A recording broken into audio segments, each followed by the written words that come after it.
ጤና ይስጥልን የተከበራችሁ የዜና ቤት ሚዲያ ቤተሰቦች እንደምን አላችሁ? አሁን የደረሱን አጫጭርና ሰበር መረጃዎች ለእናንተ አዘጋጅተን ቀርበናል።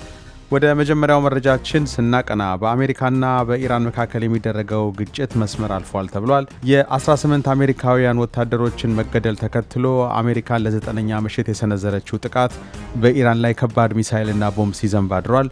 ፕሬዚዳንት ትራምፕ ጉዳዩን በተመለከተ መግለጫ ሰጥተዋል። ይህንን በዝርዝር እንመለስበታለን። ወደ ሌላኛው መረጃችን ስናቀና በአሜሪካና በኢራን መካከል አዲስ ያገረሸውን ጦርነት ተከትሎ የዓለም ነዳጅ ገበያ ተናውጧል።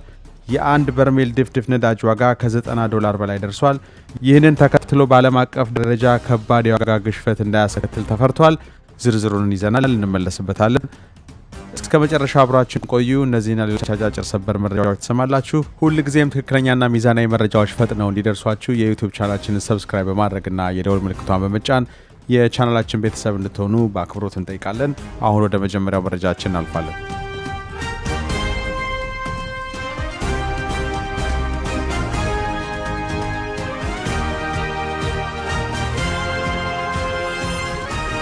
በአሜሪካና በኢራን መካከል ያለው ወታደራዊ ግጭት ታይቶ በማይታወቅ ፍጥነት እያደገና እየተባባሰ ይገኛል። የአሜሪካ ጦር እሁድ ምሽት በኢራን ላይ አዲስና እጅግ መጠነ ሰፊ ጥቃት የሰነዘረ ሲሆን ይህም ዘመቻ የተካሄደበትን 9ኛውን ተከታታይ ምሽት አስመዝግቧል። የአሜሪካን ማዕከላዊ እዝ ሴንትኮም በሰጠው መግለጫ መሰረት ከ3 ሰዓት ባልሞላ ጊዜ ውስጥ በተከናወነው በዚህ ዘመቻ የኢራንን የወታደራዊ የመሪነት ማዕከላት፣ የአየር መከላከያ፣ የባህር ዳርቻ መቆጣጠሪያዎችንና የሚሳኤልና የድሮን ማስወንጨፊያዎችን እንዲሁም የኮሙኒኬሽን ኔትወርኮችን በኃይል መጥተዋል። ፕሬዚዳንት ዶናልድ ትራምፕ ጥቃቱን አረጋግጠው አሜሪካን እሁድ ዕለት ኢራንን በጣም በከፍተኛ ሁኔታ እንደመታቻትና አገሪቱ የወታደራዊ አቋሟን ሙሉ በሙሉ ማለት በሚቻል ሁኔታ ማጣቷን ገልጸዋል። ይህ የአሜሪካ ብርቱ የጦርነት በትር የመጣው በግጭቱ ምክንያት እየጠፋ ያለው የሰው ሕይወት ዋጋ በከፍተኛ ደረጃ እየጨመረ በመምጣቱ ነው። ቀደም ሲል እሁድ ዕለት በዮርዳኖስ በሚገኘው ሙፋዋቅ ሳልት የአየር ሰፈር ላይ በደረሰው የኢራን 2 ባለስቲክ ሚሳኤሎች ጥቃት 2 አሜሪካውያን ወታደሮች መሞታቸው ታውቆ የነበረ ሲሆን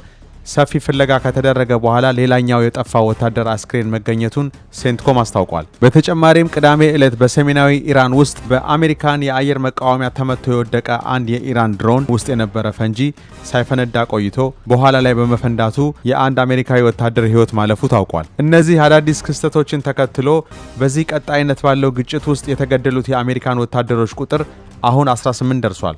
ፕሬዚዳንት ትራምፕ በጉዳዩ ላይ ያላቸውን ጥልቅ ሐዘን ገልጸው በጣም አዝነናል፣ ግን ታላላቅ ሰዎችና ታላላቅ አርበኞች ኢራን የኒውክሌር መሳሪያ እንዳይኖራት ሲዋጉ ነበር ብለዋል። ትራምፕ አክለውም አሜሪካ በአሁኑ ወቅት ወታደራዊ ቁጥጥሩን ሙሉ በሙሉ በእጇ ማድረጓንና ኢራን ምንም አይነት ቁጥጥር እንደሌላት በይፋ ተናግረዋል። በአሁኑ ሰዓት የአሜሪካ ማዕከላዊ እዝ ሴንትኮም ለሟቾች ቤተሰቦች ክብር ለመስጠት ሲባል የሞቱትንና የጠፉትን አርበኞች ማንነት ጨምሮ ተጨማሪ ዝርዝር መረጃዎችን ለጊዜው መደበቁን አስታውቋል። በሌላ በኩል በጥቃቱ ቀላል ጉዳት የደረሰባቸው 2 ወታደሮች የሕክምና እርዳታ እያገኙ መሆኑ የተገለጸ ሲሆን ሁለቱ አገሮች ወታደራዊ ጥቃቶችን አጠናክረው በመቀጠላቸው ቀጠናው ወደ ከፋው የጦርነት አውድ ውስጥ እየገባ መሆኑን የፖለቲካ ተንታኞች በስጋት ይገልጻሉ። ወደ ሌላኛው መረጃችን ስናቀና በአሜሪካና በኢራን መካከል አዲስ ያገረሸውን ጦርነት ተከትሎ የዓለም ነዳጅ ዋጋ ተናወጠ። የአንድ በርሜል ድፍድፍ ነዳጅ ዋጋ ከ$90 በላይ የደረሰ ሲሆን ይህንን ተከትሎ በዓለም አቀፍ ደረጃ ከባድ የዋጋ ግሽበት እንዳይፈጠር ተሰግቷል። ከሰኔ አጋማሽ ወዲህ ለመጀመሪያ ጊዜ የበርሜል ነዳጅ ዋጋ ከ$90 በላይ የደረሰ ሲሆን ይህ ጭማሪ በፍጥነት ተጠቃሚዎች ጋር ሲደርስ የመኪና ነዳጅ፣ የጭነት ተሽከርካሪዎች ናፍጣና የአውሮፕላን ነዳጅ ዋጋ በከፍተኛ ሁኔታ እንደሚጨምር ይጠበቃል። ይህም በአጠቃላይ በዓለም አቀፍ ደረጃ አዲስ የዋጋ ግሽበትን የደቀነ አስጨናቂ ክስተት ሆኗል። ይህ የዋጋ መናር በቀጥታ ከጦርነቱ ጋር የሚገናኝና የሆርሙዝ ዓለም አቀፍ የንግድ መስመር መዘጋቱ ሲሆን በአሁኑ ዙር ይባስ ብሎ የነዳጅ ማጣሪያዎች ቀጥተኛ የጦርነት ኢላማዎች በመሆናቸው ከዋጋ መጨመሩ ጋር ተያይዞ ከባድ የነዳጅ እጥረት ሊከሰት እንደሚችል ይጠበቃል። በአሁኑ ወቅት አሜሪካን 1 ጋሎን ነዳጅ ዋጋ ወደ $4 አካባቢ ሲሆን ሰኞ ዕለት ግን ይህንን መስመር ሰብሮ ሊወጣ እንደሚችል በስጋት ይጠበቃል። ይህንን ተከትሎ በሁለቱ ሀያላን አገራት መሪዎች መካከል የሚደረገው የቃላት ጦርነት ይበልጥ አይሏል። የኢራን ከፍተኛ መሪ ሞጅታባ ካሚኒ ቅዳሜ ዕለት ፕሬዚዳንት ዶናልድ ትራምፕ የአሜሪካና የኢራን ስምምነትን በይፋ ጥሰዋል ሲሉ የከሰሱ ሲሆን ግጭቱ ከቀጠለ ኢራንና ተባባሪዎቿ እጅግ ጠንካራ ምላሽ እንደሚሰጡ ዝተዋል። ምላሹም ፕሬዚዳንት ትራምፕ ስለ ኢራኑ መሪ አስተያየት ምንም አይነት ግድ እንደማይሰጣቸው በመግለጽ ጉዳዩን አጣጥለዋል። እስካሁን ድረስ የነዳጅ ገበያውን እንደ ቻይና ያሉ አገራት የነዳጅ ፍላጎታቸውን በመቀነሱና አሜሪካንን ጨምሮ የተለያዩ አገራት ያስቀመጡትን ነዳጅ ክምችት ወደ ገበያ በማውጣታቸው የዋጋ ንረቱን መቋቋም ተችሎ የነበረ ሲሆን ነገር ግን አሁን ላይ እነዚህ ዋጋን የሚያረጋጉ መከላከያዎች እያለቁ መሆናቸውንና የኢኮኖሚ ባለሙያዎች በስጋት እያስጠነቀቁ ይገኛሉ። ይባስ ብሎ የዩክሬን ድሮኖች በሩሲያ ነዳጅ ማጣሪያዎች ላይ በፈጸሙት ጥቃት ሩሲያ የናፍጣ ሽያጯን ሙሉ በሙሉ እንድታቆም አስገድዷታል። ይህም የዓለም አቀፍ የነዳጅ ቀውስን ይበልጥ አወሳስቦታል።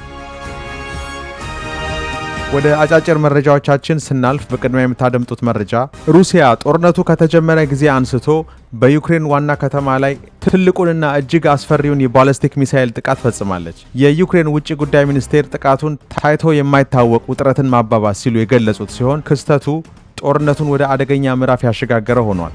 ይህ በበርካታ ከተሞች ላይ በአንድ ጊዜ በድሮንና በሚሳኤል የተከፈተው መጠነ ሰፊ ጥቃት የ8 ሰዎችን ሕይወት በአሳዛኝ ሁኔታ የቀጠፈ ሲሆን በደርዘን የሚቆጠሩ ሰዎች ደግሞ ለአካል ጉዳት ተዳርገዋል። በተመሳሳይ ሰዓት ዩክሬንም በሩሲያ ቁልፍ መሠረተ ልማቶች ላይ የራሷን አጸፋዊ ጥቃት አጠናክራ እንደቀጠለች ተዘግቧል።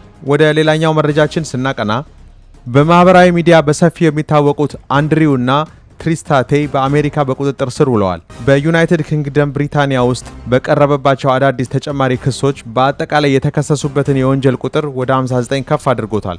ክሶቹ አስገድዶ መድፈር፣ የጾታ ጥቃት፣ የሰዎች ዝውውርና የህፃናት ፖርኖግራፊ ወንጀሎች ሲሆኑ የእንግሊዝ አቃቢ ሕግ እነዚህን ወንጀለኞች በፍርድ ቤት ለመጋፈጥ ወንድማማቾቹ ከአሜሪካ ተላልፈው እንዲሰጡት በይፋ ጠይቋል። ቴት ወንድማማቾች ከዚህ ቀደም 2023 ላይ በሮማኒያ በተመሳሳይ የሰዎች ዝውውር ወንጀል ተከሰው የነበረ ሲሆን የህግ ጠበቆቻቸው ግን አሁንም ንጹህ መሆናቸውን እየገለጹ ይገኛሉ። በመጨረሻም በድምሩ 133 መንገደኞችንና የመርከብ ሰራተኞችን የጫነች ጀልባ በደቡብ አሜሪካዋ ጋኒያ የባህር ዳርቻ ላይ በአሳዛኝ ሁኔታ ሰጥማለች።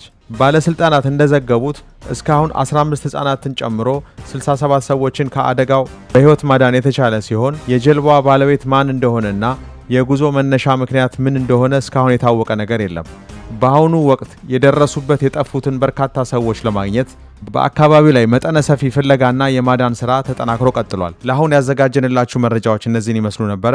ሁልጊዜም ትክክለኛና ሚዛናዊ መረጃዎች ፈጥነው እንዲደርሷችሁ የዩቲዩብ ቻናላችንን ሰብስክራይብ በማድረግና የደውል ምልክቷን በመጫን የቻናላችን ቤተሰብ እንድትሆኑ በአክብሮት እንጠይቃለን። ከሰዓታት በኋላ ሌሎች አዳዲስ መረጃዎችን ይዘን እንቀርባለን። እስከዛው በያላችሁበት በሰላም ዋሉ።